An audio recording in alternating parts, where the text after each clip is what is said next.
Merci pour la confiance, pour la fidélité. Yakoyeba Djeboza tellement ebele ya kolanda solo la plus ya mokola lelo yango ebandi mbote na bino. Comme annoncé, investiture ya gouvernement Judith Soumimwa Tuluka et Salamaki mokolo ya lobi mardi 11 juin 2024 na plénière de Salamaki l'Assemblée nationale. Retour en image. Toyokani Tobana Musala. Gouvernement Judith Soumimwa Tuluka investi pe programme naye ezalaki adopté après plénière moko il y a plus de 11 heures du temps, soit de 14 heures il y a mardi 11 à 2 heures du matin il y a mercredi 12 juin 2024. En tout cas tikana yebisabino ke lekaki kitoko na ambiance moko ya kosakana te, surtout na chaleur ya ba militants ya ba différents partis politiques oyo bayaki ebele na ndenge ya kosakana te. Ceux qui ont amené les gens pour faire du bruit.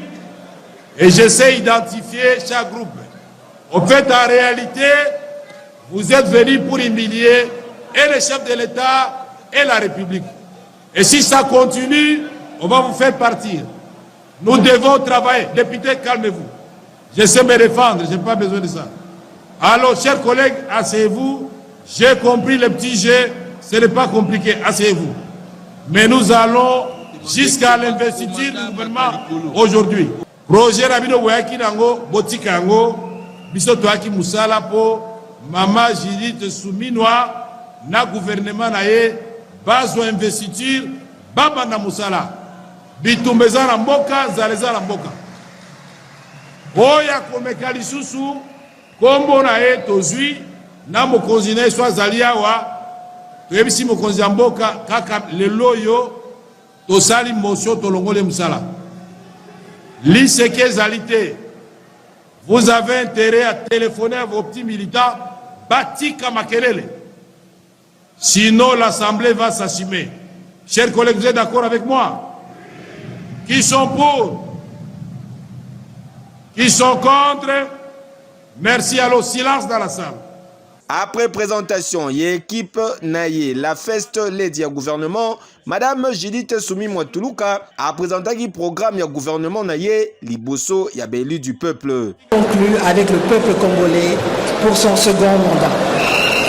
Pour rappel, les promesses électorales du président de la République qui sont en même temps les engagements majeurs de ce programme d'action de votre gouvernement pour le quinquennat 24-28 se présentent de la manière suivante. Nous avons en premier lieu comme action créé plus d'emplois pour aborder les dizaines de milliers de jeunes qui arrivent sur le marché du travail chaque année et réduire le niveau de sous-emploi. En second lieu, il s'agit de protéger et renforcer le pouvoir d'achat des ménages congolais contre les aléas des prix à l'importation et les variations du taux de change afin de leur garantir une qualité de vie stable et digne. En troisième lieu, il s'agira de mieux protéger le citoyen congolais afin que la République démocratique du Congo se rapproche de son destin d'arbre de paix pour le bénéfice de l'ensemble de la région d'Afrique centrale et des Grands Lacs. En quatrième lieu, nous avons la nécessité de construire une économie plus diversifiée et plus compétitive. En cinquième lieu, il s'agira d'assurer plus d'accès aux services de base en vue d'éliminer progressivement les disparités géographiques entre milieux urbains et ruraux, entre provinces, entre grandes et petites villes et en ce qui concerne l'offre des services sociaux. Et enfin, Il s'agira de renforcer en sixième lieu l'efficacité des services publics.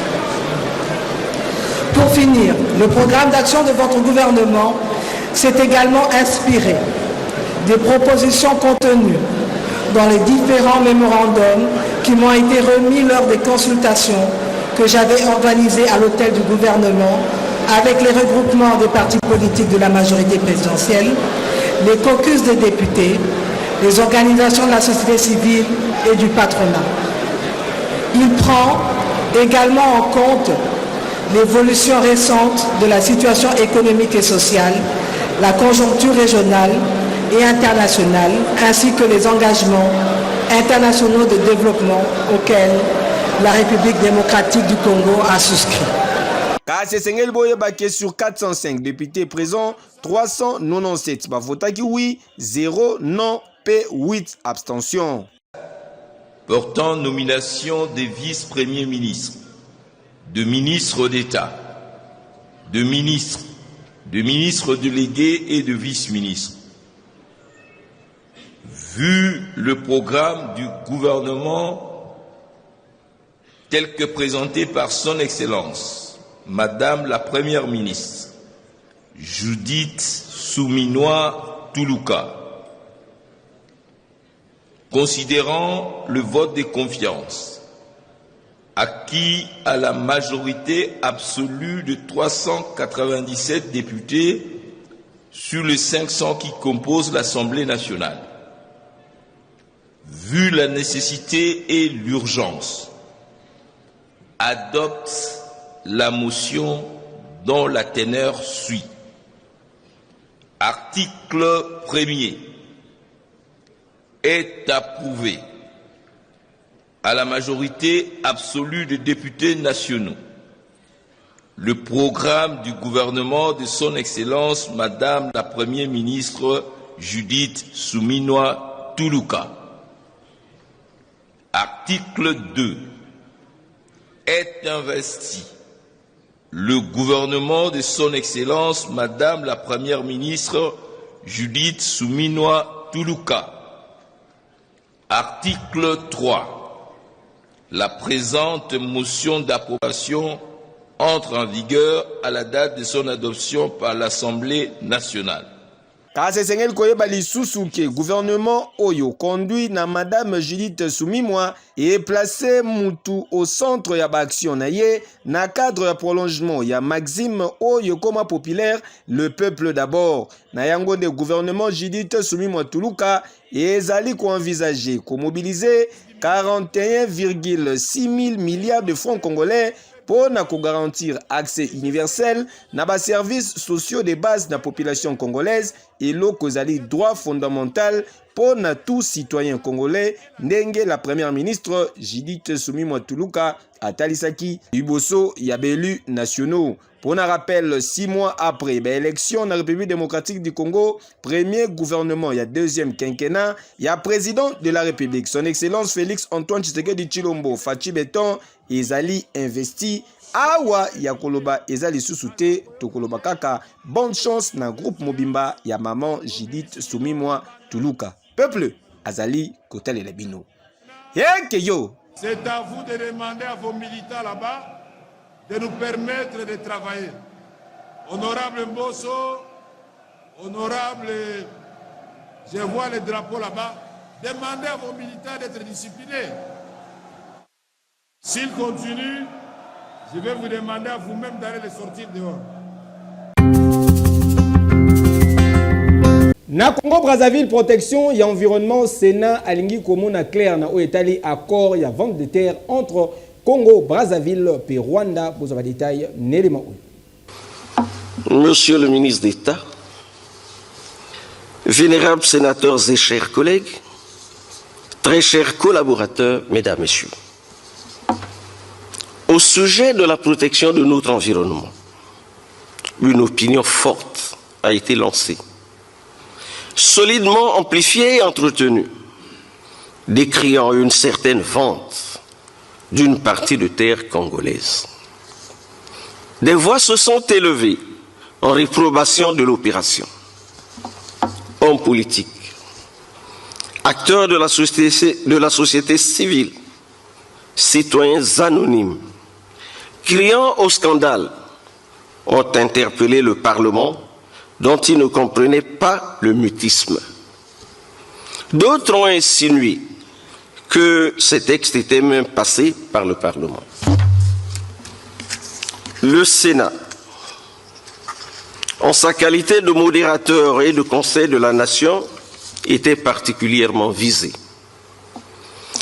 Sensible comme à ses habitudes et toujours soucieux de la préservation de la paix sociale, le Sénat a investigué. Le samedi 25 mai 2024, la Chambre haute a organisé un grand débat sur les questions majeures de notre société, dont singulièrement la question de la vente des terres congolaises. Avec le gouvernement, l'échange était sans tabou, un échange responsable.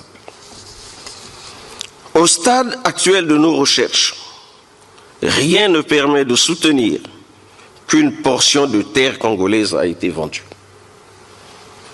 Le Sénat demande au gouvernement de bien communiquer sur ce dossier en faisant une bonne exploitation des réflexions des citoyens.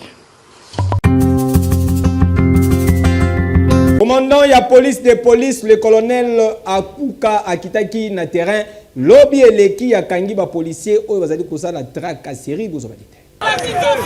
Esengo oyo bozali komona na niveau ya population ya Kinshasa boye ezali ndepo bamoni commandant ya la police de police, le Rangers, le colonel Apuka oyo asalaki suka na descente à travers barter ya capitale esika wapi akangaki ba policier nyonso bazalaki kotambola libanda ya mibeko pe ba oyo bazalaki ko se livrer na ba acte ya tracasserie.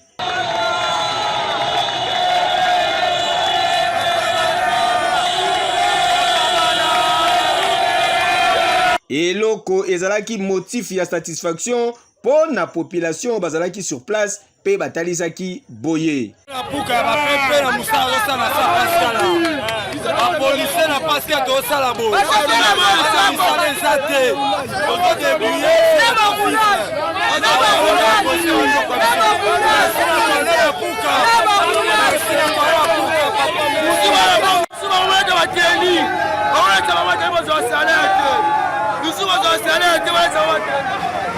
Juste après akumbaki bango nyonso inde mupiku ndenge bozali komona bango boye.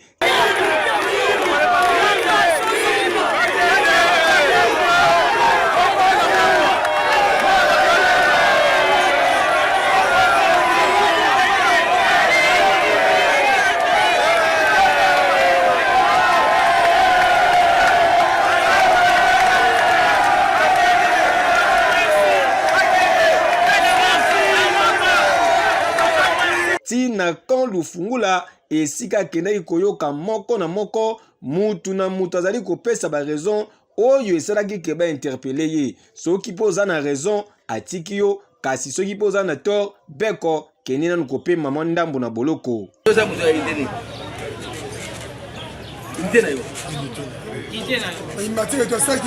Major visa. Major visa tindiona. Nazali na belema tozo benga na bateau bazan boulevard mon colonel. Gauche. Mon colonel na bukutina na peine. Nani? Na peine embouteillage na kati ya Carrefour. Osani. La kangel bino nzela. PC Kim Est mon colonel. Otanginga bayo tuna na bes. Misi bes, misi na papier malade pour na tuberculose. Ena bimisi. Ayena na tipa na yo. On dit que le vélo côté côte à côte. Là, il y a un peu de temps qui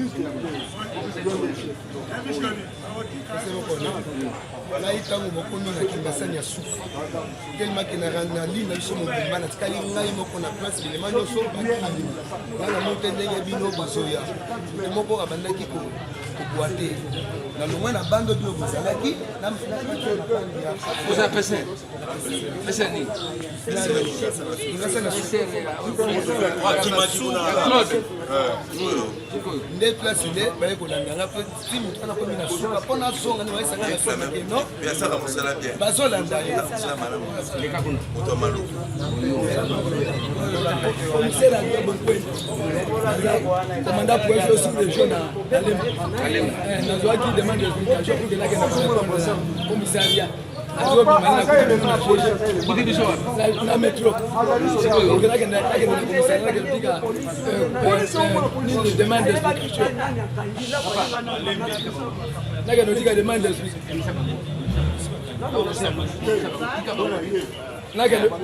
demande d'explication nakuti bino na métro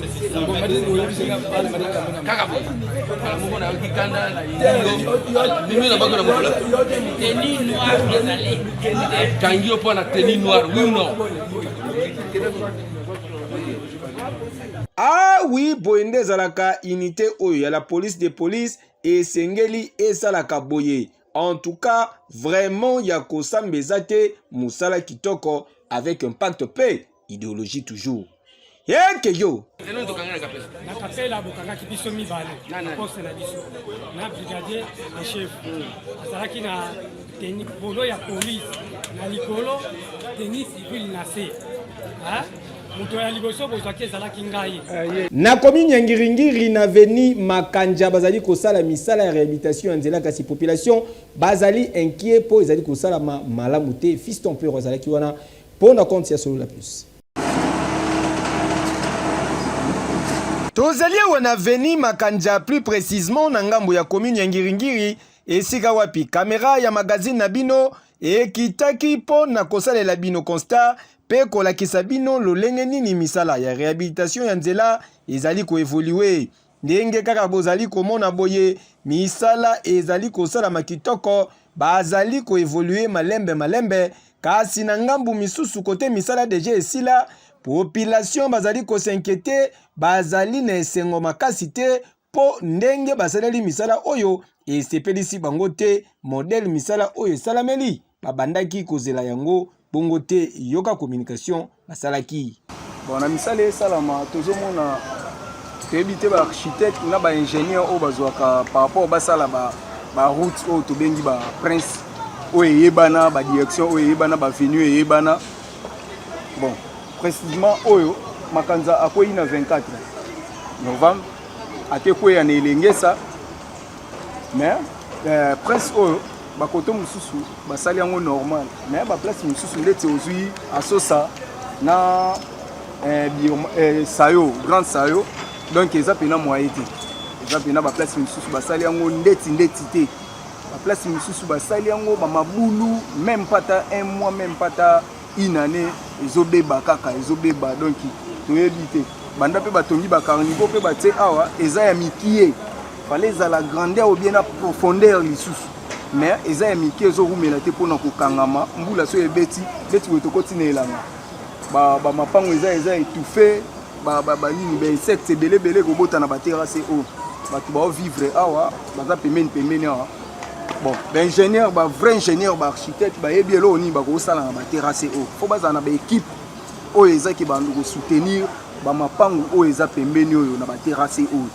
balongola ata ba sanité oyo po tozala bien. Kasi souci ya population ezali ke tangu l'état congolais azali kobimisa mbongo ebele po na kobongisa mboka esengeli pe musala esalama correctement pe na batu ya sérieux. Mais à part ça faut baye ba kozwa ba ingénieur malamu mbongo mboka ezopesa bango vertige donc bazozwa batu n'importe qui o bazosala ba nzela o donc bazokoka penate donc mbongo mboka eza mbongo mboka voilà la vertige epesa bango ke bayebi na bango ke mbongo tobimisa ngo kaka donc tant bazwango bazokoka pe kosalela o mote bazomona ezosalama mabe na badate o bango balobaka bakobanda na kosuka yango te o eza lelo donc o eza lelo na moni ndeti boye babandeli lisusu awa na Makanza ana sosa o mona ngo ke baobandela ka misala moko baobandela ngo 8 fois 10 fois eza normal te le peuple congolais aza pena desina nyonso soki pe mbongo ebimi esengeli suivi esalamaka po na ko vérifier soki vraiment ya solo misala oyo esalami selon misolo oyo ebimaki bongo nde esengeli esalamaka. yeke yo.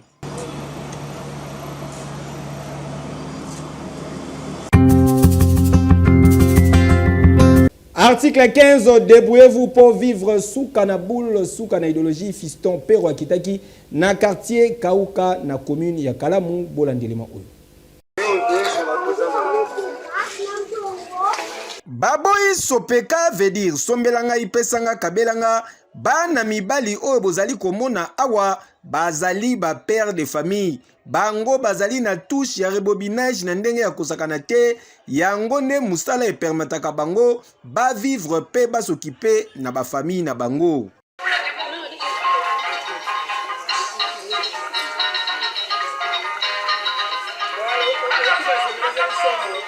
Tozali awa na quartier Kauka na commune ya Kalamu awa ata problème nini machine na yo eza nango ezala machine ya fufu ezala ventilateur au poste à souder au groupe électrogène bafle pona kotanga kaka wana kobanga na yo te mema yango awa pe bako travailler yango ekosala na ndenge ya kosakana te ndenge ba confirmer awa o musala oyo yango ndenge na yikola en Égypte na pa en Égypte na pa na Caire musala ndenge na sala ngo kuna azongi na Congo pona ya osala mais tokoti ba dossier na trati lelo ba vandela ba dossier na biso na tra ba yebi famille ndongo o kotsa ba dossier kuna ti lelo ba vandela neti tolo ba sikola moment oyo batu bazati po ba rebobinaka partenaire ba masu ala ba kotonga na ba mai sikola ba monter ne kozika ba partenaire banani ba osala yango ti lelo donc ba dossier ba vandela oza moto to fa yango matara mai na ndako etage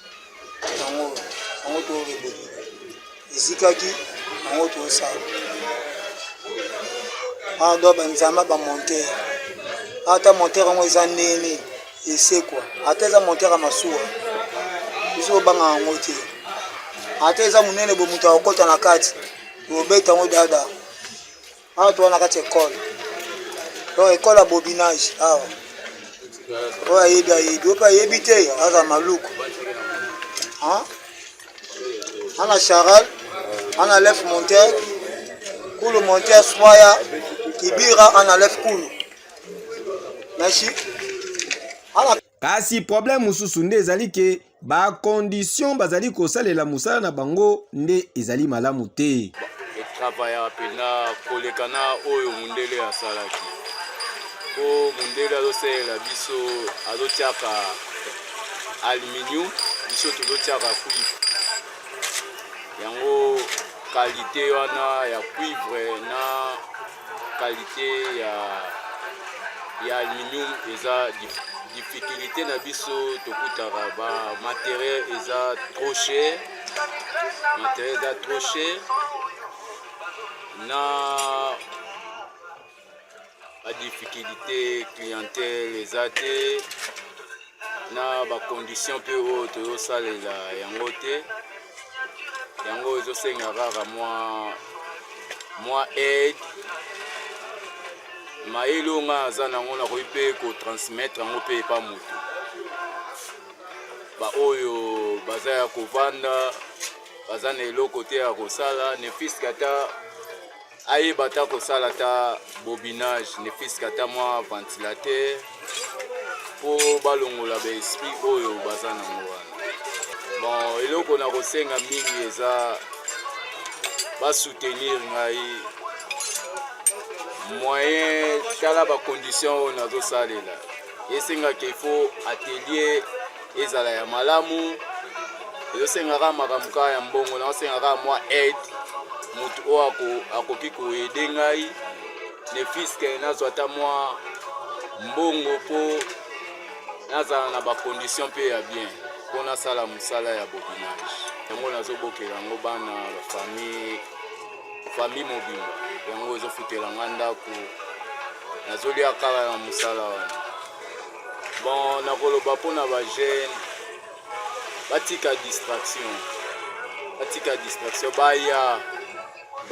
bayeba mosala nde eza tata na mama métier basakana nango te eloko liboso na bia mobali eza métier soki ekoti na mutu oza déjà calé partout oyo okende bobinage azosalaka awa te akosala yango ti libanda po eza mayele oyo deja nakoti yango deja na moto. Tala noko olula kobenda bote yo okoma mokonzi ya basheri na quartier osala geloko te soki kaka poko ekoki ozongi pe mami wapi fufu na nga tala mosala okoki kosala oyekola pe ozwaka mbongo na ndenge na yo yango yo mona loin heke yo yango tosenga président ya république bamekana kolandela badossier na biso eza pula biso tokosala misala wana kenike te so misala tokosala na bamatra wana ayebi badossier na biso eza pula Nina wasilaka te sola plus ya mokola lelo ekomi na suka. Merci pour la confiance et fidélité. Botika to souhaiter joyeux anniversaire na Owil Kabwata fiston garçon capable de célébrer mbotama na ye mokola lelo tozali kolia tozali komela avec un pacte pe idéologie ndengeka gezalaka profiter bien na mokolo na yo que du bonheur. Vous sepelaki na ba image bopesa merci na Ado Mocha Serge Lokondo Jacob Kaenda bazalaki na sima ba caméra et puis régie finale et simamaki na main de maître ya Bondi Mvukulu les maestros ba matabakita baba lokala mabelenga ina bino tukutani lobi.